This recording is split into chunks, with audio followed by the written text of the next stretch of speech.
Simon Bureau, bonjour. Bonjour. Alors il y a deux catégories de personnes, si je caricature, dans la vie. C'est ceux qui prennent leur douche en une demi-heure et ceux qui, voilà, en 5 minutes chrono, c'est terminé. Vous êtes plutôt quel genre? Alors moi je suis plutôt de cette catégorie de personnes qui prend des douches plutôt courtes, même Depuis toujours, avant d'avoir une conscience écologique, si je caricature encore une fois. Même si on aime bien tous un jour profiter d'une douche un peu plus longue le week-end après une séance de sport, mais c'est sûr qu'effectivement il y a ces deux phases dans la douche, la phase d'hygiène qui en général peut être rapide, et puis une phase de détente, une phase de confort. C'est la douche, c'est ces deux choses.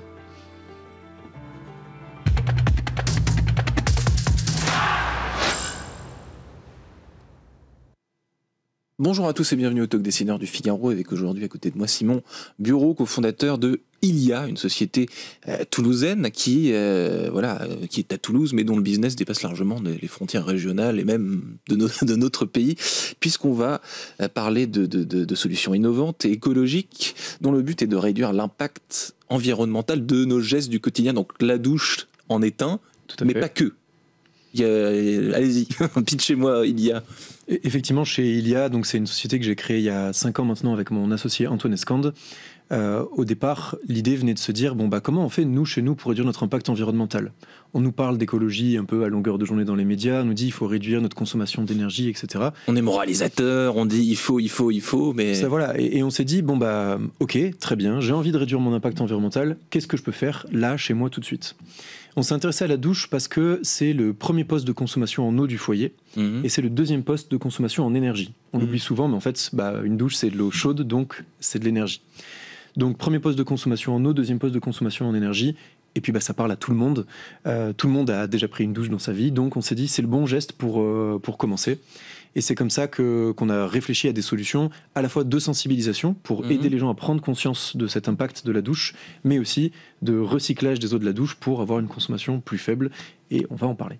Parce que par définition, l'eau de la douche, c'est de l'eau gaspillée, de l'eau perdue, qui n'est pas réutilisée à son propre compte, en tout cas. Alors, pas tout à fait, parce que certes, c'est de l'eau qu'on a pris dans l'environnement, elle est potabilisée, elle est acheminée jusqu'à notre maison. Il y a des pertes dans le réseau, donc en plus, on perd un peu d'eau sur le chemin. Et c'est une eau qu'on utilise 3 secondes, le temps qu'elle sorte du pommeau, elle s'écoule sur le corps, elle part tout de suite aux égouts, elle est retraitée avant d'être envoyée dans l'environnement. Donc c'est pas non plus une consommation, l'eau revient dans la nappe phréatique ou dans la rivière. Mais pourquoi il faut se poser la question d'économiser cette eau? C'est justement pour tout ce parcours qu'elle va faire, de potabilisation, les pertes qu'on va avoir dans le réseau, l'assainissement ensuite. En fait, tout ça coûte de l'énergie à la société et à l'environnement. Donc c'est aussi pour ça qu'il faut s'intéresser à cette eau qu'on consomme chez nous. La douche cyclique, vous avez dit. Est-ce que vous pouvez m'illustrer de façon simple ce que vous proposez? Ouais. Le principe de la douche cyclique, c'est qu'on va faire la distinction entre les deux usages, comme on disait au tout départ. L'usage d'hygiène, d'autant qui est en général le plus rapide dans la douche, où là on ne va pas recycler l'eau. Comme ça, l'eau qui est la plus savonneuse, l'eau qui est la plus sale, celle-là, on n'y touche pas. Okay. C'est comme dans une douche normale. On la prend du réseau, on l'utilise, on l'évacue. D'accord. Pour la deuxième phase de la douche, la phase qui est plus longue, la phase où on se détend et qui peut durer 10, 15, 20 minutes, à ce moment-là, l'utilisateur active le mode cyclique manuellement. C'est lui qui décide de le faire. C'est un bouton, quoi. Oui, c'est un bouton. Ouais. Et à ce moment-là, l'eau ne va plus être évacuée, elle va être pompée, filtrée, désinfectée et réchauffée avant d'être envoyée à l'utilisateur. Ok. Et donc, pendant toute cette phase cyclique, on utilise seulement 5 litres d'eau. Et là, notre douche, elle peut durer 10 minutes, 20 minutes, 1 heure. Avec les 5 mêmes litres d'eau. Ce sera toujours les 5 mêmes litres d'eau. Contre 30, 40... Contre plusieurs dizaines dans une douche normale. Le chiffre qu'on aime bien dire, alors le chiffre, la moyenne nationale en France, c'est entre 60 et 80 litres par douche. Mais surtout, on aime bien rappeler qu'en fait, un pommeau de douche, c'est en moyenne 10 à 12 litres par minute. Donc chaque minute passée dans la douche, c'est 10 litres qui s'écoulent. Il faut imaginer son pack d'eau, chaque minute qui est consommée, ça va assez vite. C'est exactement l'idée que j'avais en tête. Et puis là, vous parlez du pommeau, il y a aussi des pommeaux qui ont un débit beaucoup plus important, d'autres plus faibles, etc. Mais ça, c'est un autre sujet. Alors, on parlait du bouton, là, pour activer ce mode. C'est comme dans les voitures, presque pour activer le mode hybride, dans une certaine mesure. C'est à ça que ça m'a fait penser. En termes de place, moi j'imagine un truc énorme, pas du tout, ça ressemble à quoi? La douche cyclique, ça ressemble à une colonne de douche qu'on va installer sur sa paroi de douche. Ça prend forcément un peu plus de place qu'un simple mitigeur parce qu'il faut mettre tout le système de recyclage. Mais on a essayé de travailler quelque chose plutôt sur la longueur, justement, pour que ça paraisse assez... naturel. Enfin, que ça ne prenne pas toute la place de la... Alors, assez naturel, et à la fois, on voulait un produit qui dénote un peu. Quelque chose où, justement, on va se dire, tiens, cette douche, elle a quelque chose de différent, notamment pour tous les cas d'usage où on va retrouver la douche dans des lieux publics. Dans un hôtel, par exemple, que le client de l'hôtel puisse se dire... Je vois que cet hôtel fait un effort sur sa consommation d'eau parce qu'il a installé une douche différente. Je sais que les hôtels veulent en faire, parce que j'allais vous poser la question, en effet. Vous avez une clientèle de particuliers, j'imagine, mais en termes de business, il y a certains business où ça peut, enfin pour vous, et pas pour tout le monde d'ailleurs, être intéressant. Typiquement l'hôtellerie, les hôtels où il y a 300, 400 chambres, et même les plus petits, et qui ont en plus, les hôteliers, cette sensibilité de vouloir créer des hôtels avec des systèmes qui sont de plus en plus respectueux de la planète. Comme je disais, la douche, ça parle à tout le monde, donc autant chez soi, donc pour les particuliers, mais aussi pour les professionnels. L'hôtellerie, c'est un bon exemple, parce que en moyenne, à l'hôtel, on passe 2 fois plus de temps dans sa douche que chez soi. Parce que c'est une douche peut-être plus confortable, on paye pas l'eau, on paye pas l'énergie, puis on a que ça à faire aussi à l'hôtel. Et en plus, pour les établissements hôteliers, c'est une manière donc de montrer qu'on a une conscience écologique, qu'on cherche à réduire son impact, mais pour autant, comme on disait tout à l'heure, sans faire de l'écologie punitive, sans seulement culpabiliser ou restreindre le débit. On va dire aux clients, passez autant de temps que vous le souhaitez dans la douche, vous consommerez moins d'eau et moins d'énergie que dans la douche que vous avez chez vous. Donc on est gagnant sur les deux fronts. C'est à la fois, on augmente le confort et en même temps, on a un impact écologique positif. Les fameux 5 litres, c'est les mêmes à la maison, c'est les mêmes à l'hôtel. Exactement. Et en termes d'esthétique, ça m'intéresse aussi. Est-ce que vous avez décrit cette colonne vertébrale qui ne prend pas trop de place, mais quand même on voit que c'est une révolution dans une certaine mesure. Est-ce qu'il y a plusieurs modèles? Est-ce que d'un point de vue design, est-ce que vous avez le sujet vous intéresse autant que la conscience écologique? C'est une très bonne question. On échange beaucoup donc avec des hôtels, avec des architectes d'intérieur pour qui le design c'est quelque chose de très important. Donc aujourd'hui, on a une seule version de notre douche cyclique. Pour la simple et bonne raison aussi que pour une jeune start-up industrielle, produire un produit physique, c'est compliqué, ça demande beaucoup d'investissement. Et faire une gamme de produits où on va avoir des tailles différentes, des couleurs différentes, ça peut amener des surcoûts au départ. Donc pour l'instant, on a un modèle. On est en train de travailler sur une version encastrée de la douche cyclique où en fait tout ce système de recyclage va disparaître derrière la paroi. Ça permettra d'avoir quelque chose de plus design, de plus épuré. Ça plaira beaucoup aux architectes et aux hôtels. Le seul truc visible, ce sera le bouton, du coup. Voilà, les seules choses visibles, ça restera comme dans n'importe quelle douche. Bien sûr, ça fait un bouton de plus. Mais ça pose forcément des questions aussi de technique ou d'entretien du système. Il y a un filtre dans la douche cyclique qu'il faut nettoyer de temps en temps. Donc si on est derrière la paroi, comment on fait pour y accéder? Donc voilà, c'est des petites questions de conception et de design qu'on travaille aujourd'hui. Alors vous avez un associé, je l'ai dit. Est-ce que vous avez le même parcours, le même profil, ou alors vous êtes totalement complémentaires? C'est-à-dire, je dis n'importe quoi, lui par exemple est passionné par le côté design et vous par le côté technique, si je puis dire. Alors on a un parcours qui est assez similaire parce qu'on est tous les deux ingénieurs, on s'est rencontrés pendant nos études. Vous étiez à quel... On était à l'INSA à Toulouse. D'accord.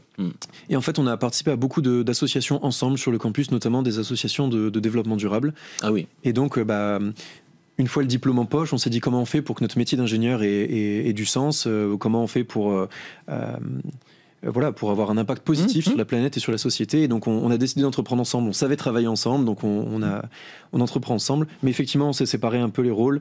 Mon associé est plutôt sur la partie technique, partenariat industriel, quand moi je suis plutôt en charge de la partie commerciale, communication, marketing, même si... Initialement, on est tous les deux ingénieurs de formation. Très clair. Vos premiers clients, alors pas entreprises, mais plutôt particuliers, c'est qui? Comment est-ce qu'ils apprennent votre existence en regardant cette émission, par exemple, mais pas que. Mais je veux dire, ce sont des ruraux, ce sont des urbains. Comment est-ce qu'ils entendent parler de vous? Aujourd'hui, on a des clients partout en France, même en Belgique, et on en a autant en ville qu'à la campagne. Okay. Donc c'est assez difficile de faire un profil type. il y a quelques profils qui vont ressortir. C'est les personnes qui sont déjà sensibles à leur impact environnemental, à l'environnement, aux gestes du quotidien plus écologiques. Et beaucoup les familles aussi, avec des enfants, des adolescents, parce que comme chacun sait, un enfant ou un adolescent, c'est des fois dur de le déloger de la salle de bain et de la douche. Et donc c'est souvent les parents qui sont intéressés par la douche cyclique, aussi par notre deuxième produit, le capteur ILO, qui est un outil de sensibilisation à la consommation en eau, et qui est en général aussi le premier geste. D'abord se sensibiliser avant d'aller installer une douche cyclique. Ces solutions-là, elles n'existaient pas, vous les avez brevetées, tout est votre invention. Alors des douches cycliques, il y a d'autres projets qui existent, principalement dans le nord de l'Europe. On va avoir une manière différente. C'est scandinave, c'est un truc qui... C'est plutôt scandinave, effectivement. On va avoir des approches différentes sur la manière de faire, techniquement. Et donc, effectivement, on a déposé 2 brevets sur notre douche cyclique. Un premier qui a d'ailleurs été délivré en fin d'année 2024 par l'INPI. Donc, c'est plus qu'une demande en attente, c'est un vrai brevet officiel. Et un deuxième pour lequel, justement, la démarche a commencé il y a quelques mois. Donc, on est en attente du résultat de l'INPI. Très clair. Vous participez à une émission télévision sur M6 qui veut être mon associé, que certains connaissent probablement. Est-ce qu'il y a un effet télé immédiat ? Qu'est-ce que vous retenez de cette comment vous vivez cette émission télé Alors on a eu la chance effectivement de participer à la saison 4 de Qui va être mon associé, donc qui a été diffusée en 2024. Ouais.